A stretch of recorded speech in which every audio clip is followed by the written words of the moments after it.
Guys, what's up? So ayan, nagkayayaan kami ng aking kaibigan na si Ella. Oops, ayan, namura pa nga.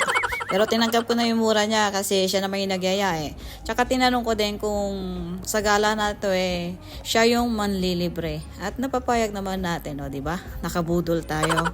So galing kami sa Central Station kung saan malapit ang kanyang apartment. Bumiyahe kami ng 15 to 20 minutes gamit niya ang scooter at ang gamit ko naman dito ay electric bike. So, dumaan muna kami bahagya sa may seaside, sa Joppa Port. Pero habang nasa biyahe kami ay nag-iisip pa rin kung saan niya ako ililibre. O diba, aminin nyo at hindi, ganun din kayo. Gusto ko sana ng seafoods o ng steak. Kaya lang sabi niya bandang huli, "Hoy, sa mura lang ah." O, tapos may mura pa yun, charot. Kaya naman ipapakilala ko na lang muna sa inyo ang Joppa Clock Tower.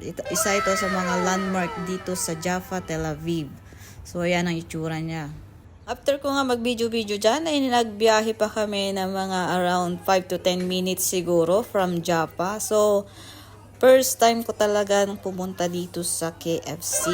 Maniwala man kayo at hindi, matagal na tong KFC dito. Mga ilang buwan na din, pero ngayon ko lang siya napasok. Sa sobrang daming tao halos wala ka ng space. Pati sa labas punong-puno din ang mga upuan. So sabi nga ni Mang KFC, may 11 herbs and spices ito. Sikreto ng KFC. So nagagalit na dito si Ella dahil nga gusto niya mag-order ng kanin. Pero sa kasamaang palad, wala talaga palang kanin sa KFC. Charot lang. So after namin kumain nga ay nagstay kami muna dito sa dagat. So sa seaside. Pagdesisyon na namin na mag-stay muna dito ng ilang minuto at para panoorin na rin ang napakagandang sunset.